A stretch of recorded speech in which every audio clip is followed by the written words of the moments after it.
Let's talk with the Director of Investigations and Research for Judicial Watch, Chris Farrell. Chris, welcome back to Victory News. Thank you very much for having me back. So Joe's poll numbers are dismal, and add the impeachment inquiry now, and Hunter's legal problems remain in the headlines. Is going further to the left the only move that Biden has now for 24? As counterintuitive as it may seem, he will drive harder to the left because any move off of where he currently is will be seen as a concession or a loss or an admission that somehow what he's done is a failure. So the only thing he can do is double down and drive even further to this sort of crazed, nearly Marxist left position that he and the party leadership, and these are a lot of Obama retreads. You know, this is the third Obama administration. They're going to go as hard left as they can. All right. Republican senators have stiff-armed a rush by Democrats and White House officials to get an immigration deal this week. 15 of them rushed in secret negotiations with Democrats who want an open border and who caused the current crisis will not secure the border.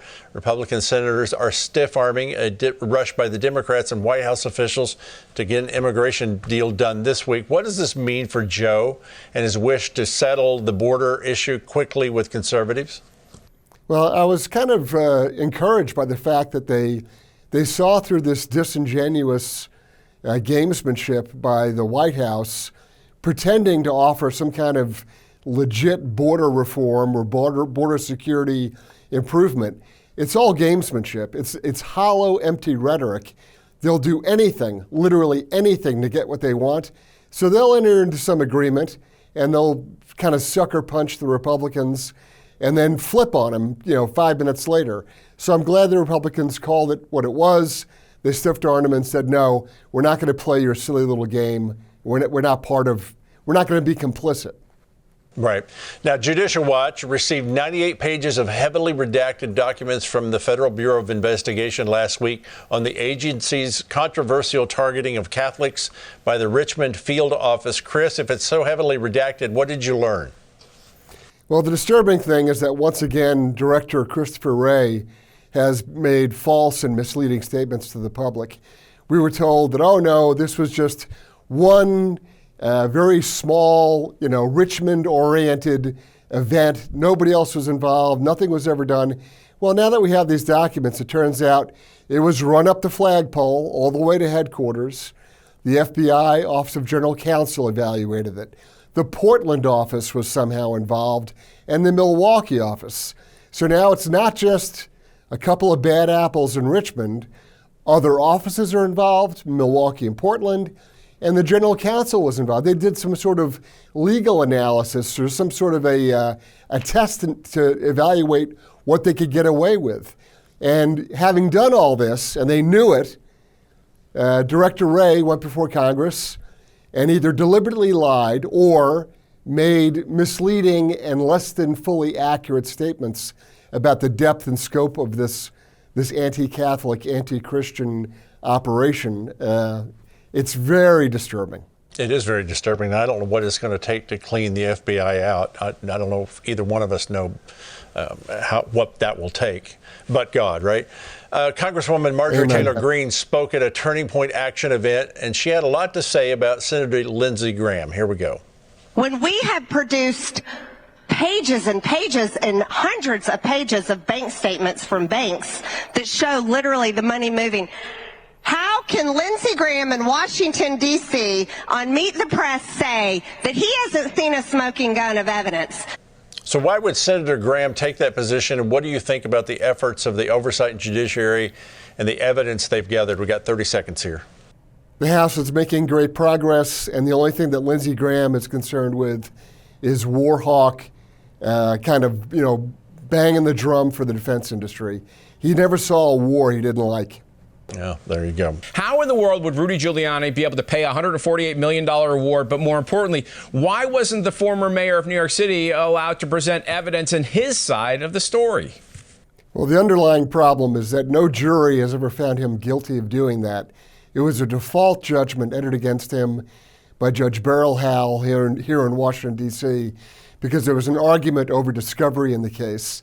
And because the judge didn't like Mr. Giuliani, She entered default judgment against him, which automatically put him at risk or at jeopardy. Then people jump in after the fact and say, well, we want to bring a claim. They come up with this crazy number of $148 million. It will not be sustained. He'll not be paying that kind of money. And ironically, the same day that they just made that judgment of $148 million, Fulton County, Georgia said, oh yeah, by the way, there's about 18,000 votes that were cast unlawfully. So on the very same day that he's being held to this money, Fulton County, Georgia admits that there were 18,000 votes that were involved in some kind of irregularity or fraud. The irony here is too rich. Very good point. Now, the largest Hamas terrorist tunnel ever discovered happened just recently. It stretches 2.5 miles and is located near a major crossing from Gaza into Israel. Do you think this is where humanitarian assistance funds go? And do you think you can build the most massive tunnel system on Earth at approximately 300 miles in length without support from a civilian population? Yeah, so the civilian population is obviously woven into this. But also, keep in mind, your U.S. tax dollars are financing this. Every time the Biden administration sends money to some phony, front group that supposedly is involved in some sort of humanitarian activity, that relieves the financial burden on Hamas to divert funds because all the money's fungible. So the money ends up going to support or to build exactly this type of tunnel complex. This is the naivete of American foreign policy. Good analysis. Now, the weekend news was focused on a homosexual Democratic staffer of Maryland Senator Ben Cardin having sex in the Senate Judiciary Committee room. What is happening to our country? This, along with the trans issue, growing anti-Semitism, Hunter Biden's influence peddling. Reports are President Biden scolded his White House team for his falling poll numbers. Is he really unable to do the math on this, Chris? Well, the public indecency matter that you first opened with is really something that needs to be handled criminally. It's an outrage, it's a perversion, it's a disgrace to the Capitol that needs to be pursued in a lawful manner. And Biden's numbers on this, all the trends, all the patterns, all the sort of downside, the consequences of his public policy are finally coming home to roost. And he's seeing why his numbers are so soft.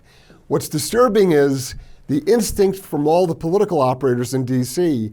is to double down, is to go further to the left, to do even weirder, crazier, more marginally acceptable things and try to call that normal. That's the problem. Yep.